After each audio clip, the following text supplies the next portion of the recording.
नमस्ते, सदा वत्सले मातृभूमि। जय हिंद दोस्तों दिन भर क्या रहा स्पेस, डिफेंस और इंटरनेशनल गलियारे से इस वीडियो में एक एक करके जान लेते हैं।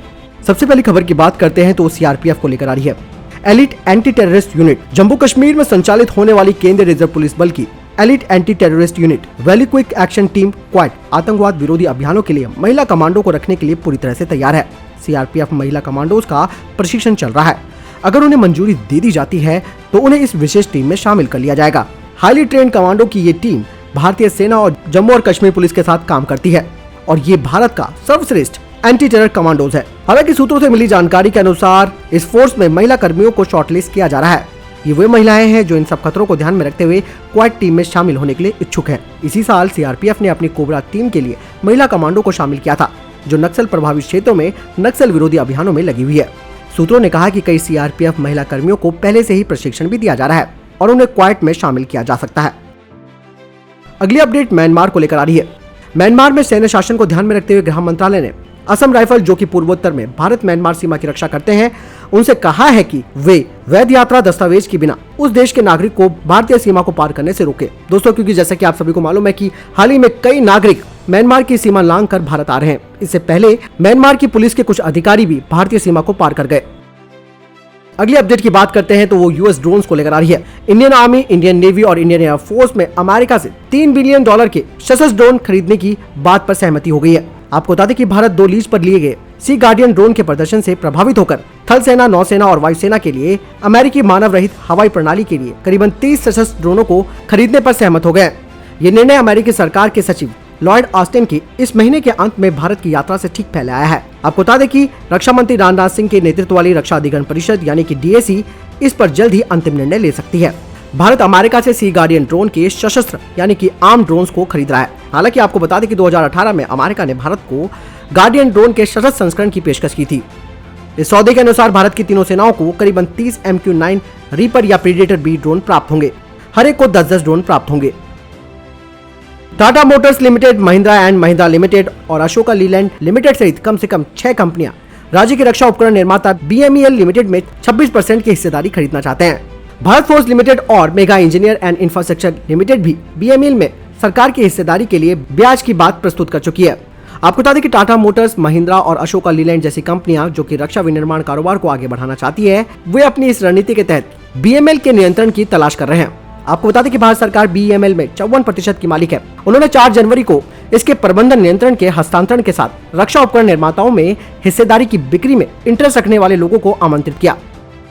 दोस्तों, अगर आपको यहाँ तक जानकारी पसंद आई हो तो वीडियो को लाइक जरूर कीजिएगा, साथ ही अपना महत्वपूर्ण कमेंट हमें जरूर दीजिएगा। जहां अब चीन दोस्ती की बात कर रहा है, लेकिन वो अपनी चालबाजियों से बाज नहीं आ रहा है। तनातनी के बाद भी चीन भारत को एक और झटका देने की तैयारी में है।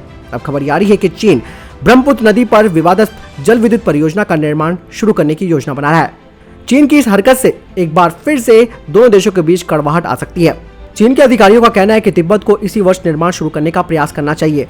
तिब्बत में सांगपो के नाम से पहचाने जाने वाली ब्रह्मपुत्र नदी पर चीन द्वारा विशालकाय जल विद्युत परियोजना के प्रस्तावित निर्माण से भारत चिंतित है। भारत को ये डर है कि चीन के नए प्रोजेक्ट से ब्रह्मपुत्र नदी के बहाव में खलल पड़ सकती है और भारत को पानी की कमी हो सकती है, यहाँ तक कि बाढ़ भी आ सकती है। इस जल विद्युत परियोजना को पिछले सप्ताह चीन की नई 5 वर्षीय योजना में शामिल किया गया था। आपको बता दें कि चीन इस जल विद्युत परियोजना का निर्माण करके 60 गीगावाट बिजली का उत्पादन करेगा। ऐसा होने पर ये 3 गोज डैम को पछाड़कर दुनिया का सबसे बड़ा हाइड्रो पावर प्रोजेक्ट बन जाएगा। बता दें कि ब्रह्मपुत्र भारत ही नहीं बल्कि एशिया की सबसे लंबी नदी है। अगली अपडेट भारतीय नौसेना को लेकर आ रही है। भारतीय नौसेना में लगभग 25 सालों के बाद किसी वॉरशिप पर 4 महिला अधिकारियों को तैनात किया गया है। ये जानकारी नौसेना के प्रवक्ता ने अंतर्राष्ट्रीय महिला दिवस के मौके पर दी है। इन महिला अधिकारियों को अधिक भूमिकाएं देने के लिए कदम उठाया गया है। बताया गया है कि 2 महिला अधिकारियों को एयरक्राफ्ट कैरियर INS विक्रमादित्य और 2 को टैंकर शिप INS शक्ति पर तैनात किया गया है। अधिकारियों का कहना है कि आने वाले वर्षों में महिलाओं के लिए अलग बर्थिंग सुविधा और युद्धपोतों की संख्या में वृद्धि होगी। एयरक्राफ्ट कैरियर के पास अब एक महिला एयर ट्रैफिक कंट्रोलर और एक लॉजिस्टिक अधिकारी है। टैंकर शिप के चालक के दल में एक महिला डॉक्टर और एक लॉजिस्टिक अधिकारी भी शामिल हो गई हैं। चिकित्सा विंग को छोड़कर महिलाओं ने दशकों तक नौसेना की सेवाएं की है। नौसेना में कुल 704 महिला अधिकारियों की संख्या है, जो कुल मिलाकर कैडर की 6.5% है। भारत के प्रधानमंत्री नरेंद्र मोदी अब बांग्लादेश के दौरे पर जाएंगे और ये 15 महीने के बाद उनकी पहली विदेश यात्रा होगी। बांग्लादेश में उनकी आजादी के 50 साल पूरे होने का जश्न मनाया जा रहा है। इसके लिए पीएम मोदी वहां जाएंगे।